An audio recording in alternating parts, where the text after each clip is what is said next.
So this is Tuesday, May 26th, fifth period. We're going to go ahead and finish out the rest of the talk that we were doing before we got interrupted by that lunch thing when people apparently forgot that you were supposed to eat.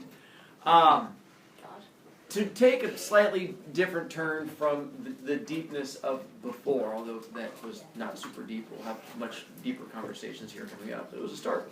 Let's go to a bit more levity, happiness, because we're going to take some time to laugh at me, which would be a good thing for us to bond on.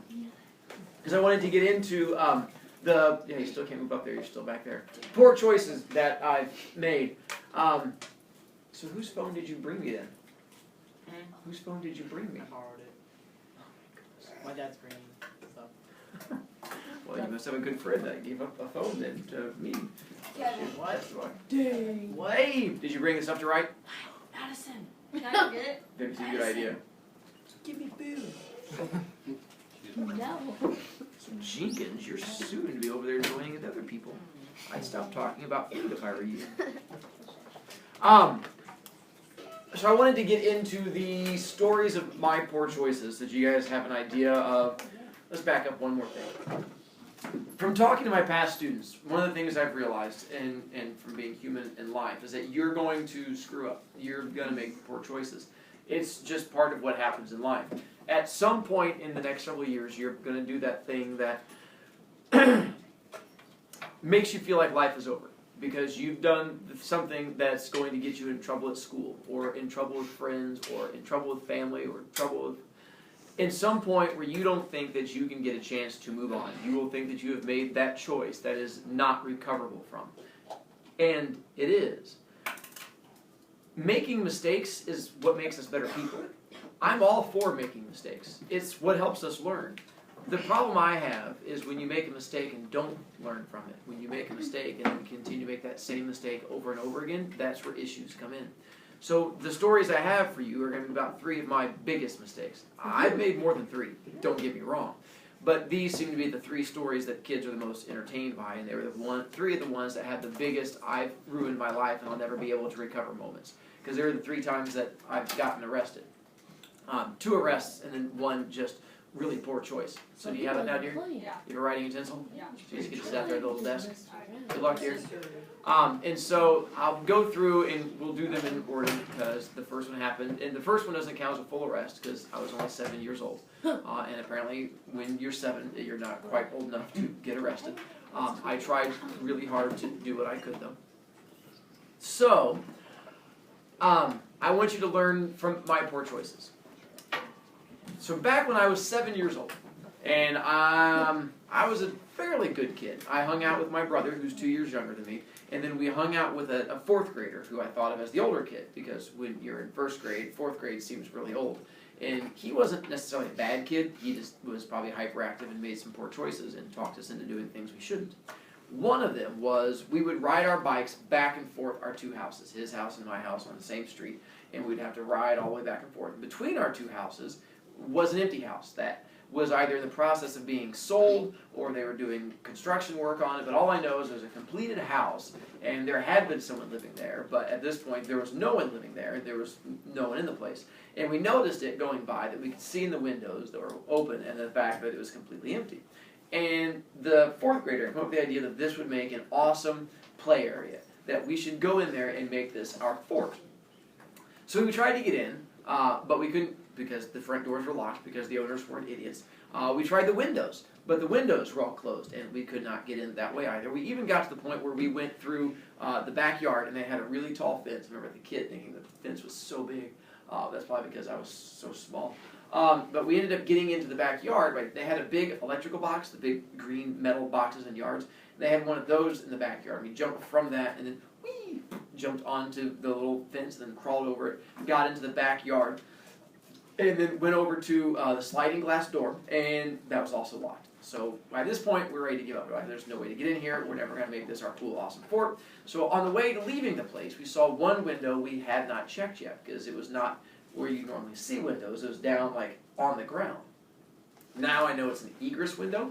An egress window is what you would use if you have a basement or a crawl space. So if you're in the basement and the house catches on fire, you don't burn to death, you have an escape route. And this one didn't have a basement, it just had a crawl space. And a crawl space is like the little dirt between the house and then the ground, and so it's an area that you can crawl through if you need to go in there and do repairs and stuff like that. And so it was a little crawl space. It had a little silver metal like half wall thing, and then it had like this little area that fell down, and then the window was smaller than the top of your desk. It was about that wide, but not as high, and it had like a little window that slid back and forth. And I remember looking at it, and the three of us were like, I bet we could get in there. And we slid the window open, so it was about half that, but it left a hole that was about like that. And the fourth grader could not get in. He's like, I'm too big. So we naturally looked to my younger brother, who was 2 years younger than me, who was like in preschool at this time. We're like, hey, you should go in there. And he was like, that's not happening. And so we did what you do with any younger sibling. We made fun of him and bullied him and all that, and it did not work. He's like, it's just not happening. There's no way I'm going inside there. So then they both looked at me. I was a young dorky soul. And because of that, I was not super athletic, so I was pretty much half twig, and then the other half of me was stick. And so I just looked like basically skeleton with the skin on me, so I was not a very thick-boned person. And so like, you could probably fit in there, and I was like, but it's really scary, because I was half stick and half twig, and 100% wussy. And I did not want to go down there because it was really dark, and I could tell there were spiders down there, and probably ants, and I hate ants. And I felt pretty sure there was a good chance of scorpions too. Even though scorpions don't live around here, they probably shipped them in just to put them in this basement area just to scare me. And so I was like, I don't want to do that. But then they harassed me and bullied me, so I was like, all right, I'm going to do it. So we slid it open, and I twigged my way in there. Twiggy, twiggy, twiggy, twiggy, twiggy. And I managed to pull my way into this little tiny area, and I got underneath the house. It was dark, not pitch black, because around the edging of the house, there was like light coming in from whatever they put around the house. And so I could see like a ring of light, but it was far away and it was faded. But between me and the ring of light around the edges, it was darkness. And I'm like, there's nothing down here but darkness. And I'm like, well, look around. I'm like, I'm looking around in the darkness. And I could feel like little spider webs going like that across my face. I'm like, oh. And I'm like, I'm a man. I'm a 7-year-old man. As I was like trying to crawl my way around. And then all of a sudden, out of nowhere, a light comes shining down in the middle of this darkness. Just, like sunlight. Just this beam opens up in there. I'm like, I see something. I'm like, go towards it. I'm like, I am. So I was crawling, like, I'm going to make it to the light, make it to the light. And I remember crawling and just dirt and ickiness going past me. And I got to this beam of light. And everywhere I'd gone, there was a ceiling above me, a roof. It was the floor of the house, but the ceiling of the crawl space. You got this one area, there was a hole, this little rectangle, and I got to it, and I realized that I could stand up in it. And so I stood up through this hole as the sunlight was coming down, and I popped up between this huge white metal cylinder, tank, looked like a water tank, and then this big rectangular square humming box thing. Now I realize it's the water heater in like the furnace, and so it was the utility room. And apparently it was not very well done because raccoons could have gotten up in there, but basically it opened up into the house. And the door into the rest of the house wasn't a normal door with like a door handle and like all plain. It was they're called like Venetian doors. It had little slats that went through it so you could see into it, and instead of a door handle you would push in the middle of it, and the doors would like snap shut like that, so like these on hinges. And I remember like getting up into it and like I was crawling up into this little area that I had to go between the water heater, the thing here, and the furnace. And I was like trying to walk. I was like, ooh, burn my tummy, ooh, burn my tummy. Against the, and I pushed it open, and it snapped shut on this side. And I stepped out, and I was into the house. It was just that, and that was how I could see it. Was the sunlight coming through those little Venetian slats and went into there. So sunlight had beamed down and just beckoned me to it. I was meant to go into this house. And I remember looking to my left, and I could see the front door. In front of me was like this open family room kind of thing. The stairs were above me. I could turn around, I could see like the stairs going above the little furnace room area. And then to my right was the kitchen. And there were swinging, little swinging doors. And then beyond that was the sliding glass door. And the fourth grader and my brother were like at the sliding glass door with their like little faces pushed up against it. And I was like, ah, man. So I went over there and unlocked the back door. We slid it open. We came in and we high-fived each other. High five, high five, high five. And we were all excited. And we ran around and just played. I remember just playing in that house like the next couple hours, just playing like hide and go seek and exploring and trying to like jump off the stairs and just doing all kinds of stupid things you do when you're a little kid running around the house. And it was the funnest thing ever. When we got done with it, at the end of the day, we went ahead and like closed up the little Venetian doors, tried to clean up after ourselves as best we could, and then went ahead and like went out the back door and tried to lock it behind us and went home. Next day, we came back. This time, we brought with us lunch because we planned ahead and a flashlight. And once again, I crawled underneath, crawly, flashlight, popped back up, opened it. We did this for a couple days in a row, like 3 or 4 days in a row. We would go out there and play. Probably left a mess there, didn't really care, we were kids. Till like the 4th day, maybe the 3rd day, we were in the kitchen area. And I remember, if you were walking in the front door, there's like a family room over here, and I don't know what, some room over here, I don't remember what it was, and then stairs went up. Underneath the stairs was the room I came up in, the utility room, kitchen right here, and then like a dining room. So you could come in the front door to the kitchen, go to the dining room, come back to here, and you could run in a circle, because we would chase each other around in a circle over here. And we were in this kitchen right next to the sliding glass door. And we were standing in there, in the kitchen area, like just talking like that, when we heard at the front door that telltale sound of keys in the front door, and just all three of us just stopped, like stared at each other and had that oh crap feeling. And we're like just like I don't know, but we're looking and you can see like a shadow on the other side of the door, and like all of a sudden the door was like we were like ah. So all three of us ran over here into the dining room, and we ran. So we pushed up our backs up against this wall that separated the dining room from the kitchen, and we up against the wall. My younger brother was on this side, I was in the middle, and then the 4th grader was on this side, and the kitchen was right behind us, right here, and then we heard the front door open, we heard the stomping come in, and the guy come in, I heard like mumbling the whole time, like, oh, what's going on, are they in here again, what's going on, and all I could hear was like, grumble, grumble, fee-fi-fo-fum. I thought for sure he was going to eat us. I remember vividly, at 7 years old, thinking that being in this person's house, he was legally allowed to kill us. And that at some point, as soon as he found us, that he was going to kill us.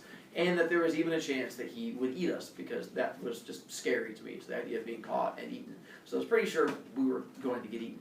I remember him setting down something heavy, I remember setting something down, and then walking behind us, and him shutting the little Venetian doors, so we left those open, because we hadn't left yet. He was like, why are these open? And he's like, those little things have been in here again. And like he was like talking to himself. I remember just being scary, and I could hear the voice, and the whole time like looking at my younger brother to me, he's like, oh, I want to die. And I'm like looking over the 4th grade, he's like, you're gonna die first. And I'm like, I don't want. And the whole time not sure what to do. And he was I'm here, and there's a wall behind us where Jake is where this guy would be standing. And so he was that close to us, and we were trying to figure out what to do while we were standing there. And then all three of us had the same idea at the same time. We decided to scream. And we just all screamed as loud as we could and just ran for the front door. Because that's what you do when there's a monster behind you, you run for the front door. So we ran.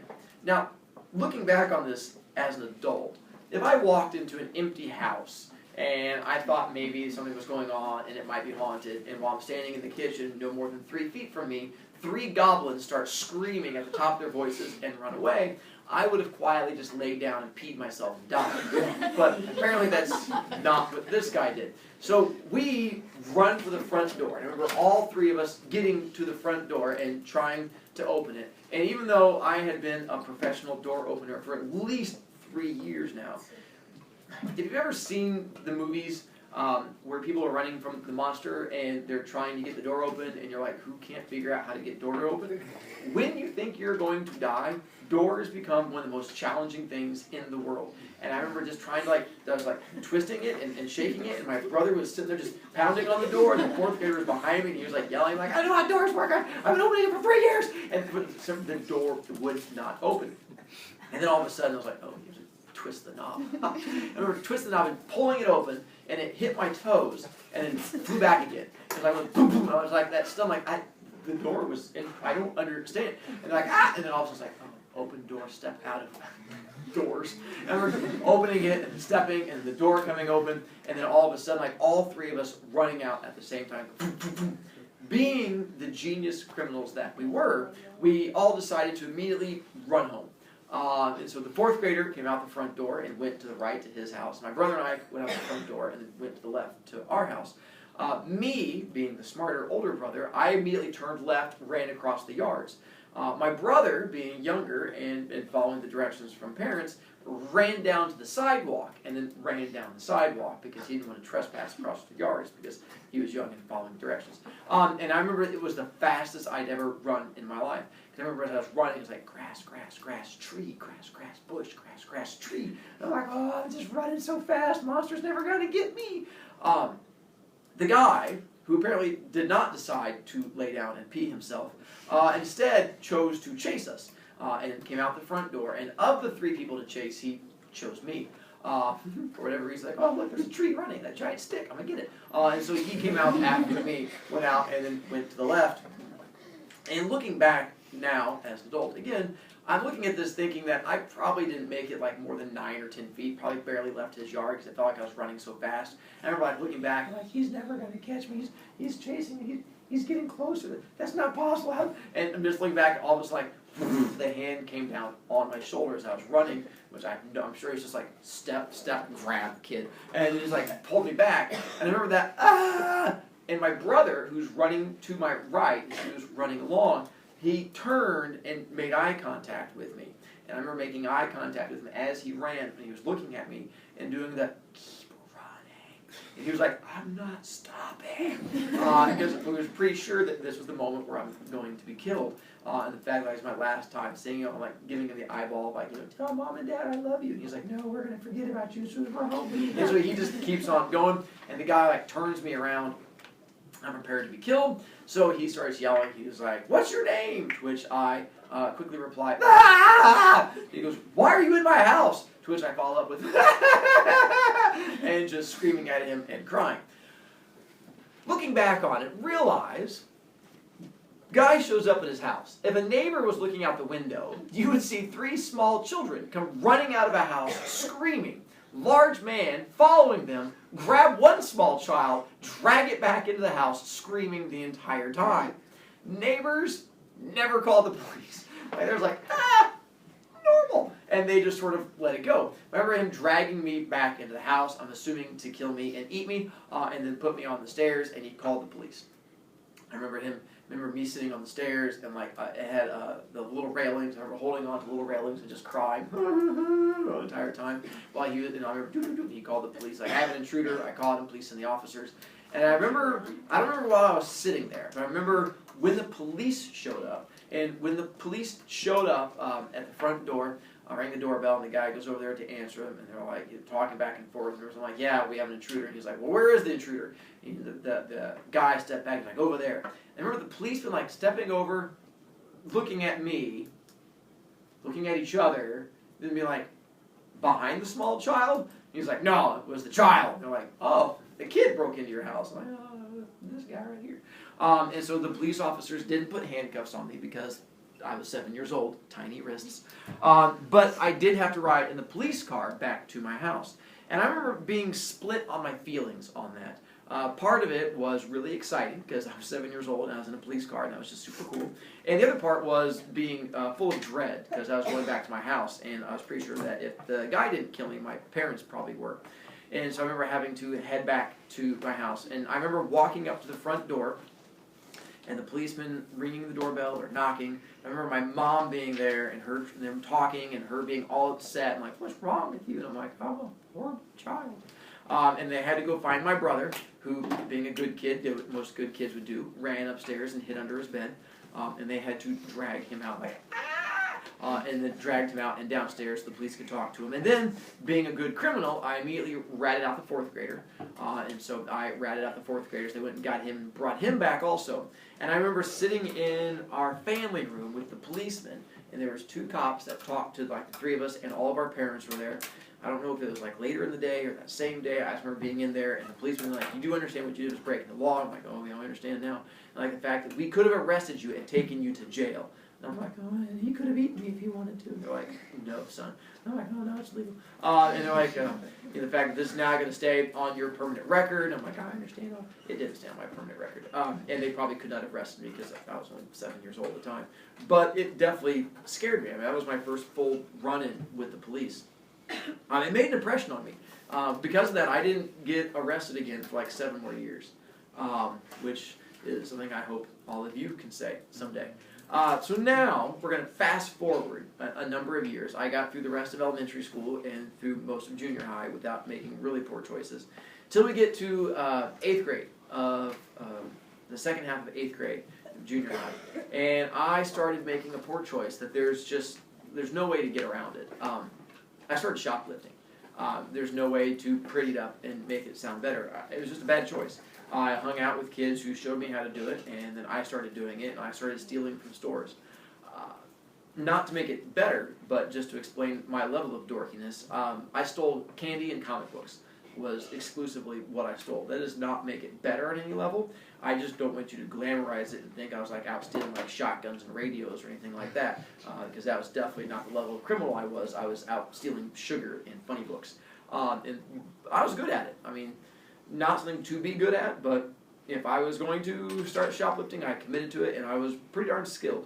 And so I started that the end of my 8th grade year, and so I did that all through the second half of 8th grade, all summer, between 8th grade and my freshman year. And the beginning of my freshman year, I started getting really proficient at it. I had friends who would go and steal CD players from like Walmart and stores like that, and then bring them to school and sell them. And they would make money doing that. And I was like, you guys are criminals. I'm just a thief. And so I would never go to that level.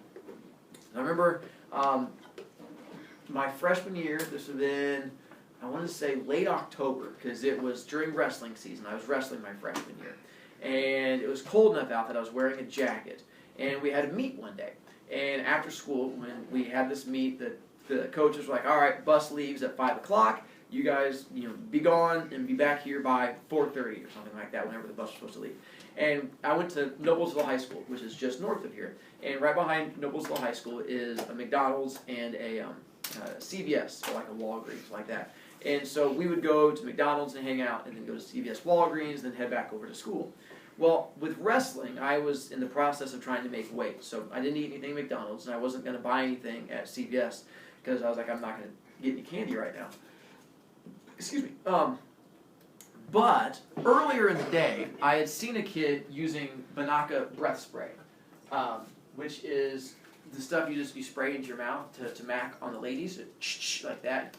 And then like you have minty fresh breath, and then you can go talk to the ladies, and they think you're all awesome, or at least that's what I believe. And I saw a kid at school using it, and so I decided I was going to get some breath spray, but it's expensive. It was like $4 for like one of those little cans. It was like, that's way too much money to spend, but I could steal it.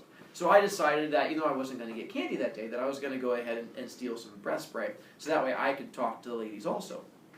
So I remember going into the CVS after we'd been over at McDonald's, and the CVS had the double doors, where I had one set of doors, and like you go through like a weird little hallway, and it has like a second set of doors, and they weren't automatic doors. Remember, you had to push them open, back when we had dinosaurs. And so I'd push open the first door and walk this little hallway to get to the second door, and I had no idea where breath spray was. I never bought it before. So I remember walking through the little aisles trying to figure out where the breath spray was, and I found it.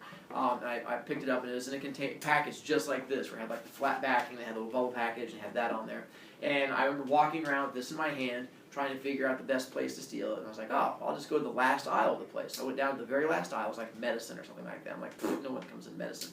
So I was walking down this last aisle. There was no one in front of me and no one behind me. So I figured that was perfect. So I just took the package, ripped it open, took out the breath spray, put it in my pocket, crumpled up the package, and just shoved it into a shelf as I walked along. No one saw me. I was good to go. It was all fine. So I remember walking around the rest of the store talking to some of my friends. I had friends who were in the process of shoplifting at that time. I remember coming up to them, and they were in their different ways of stealing it, just putting it in their jackets, random stupid kid stuff.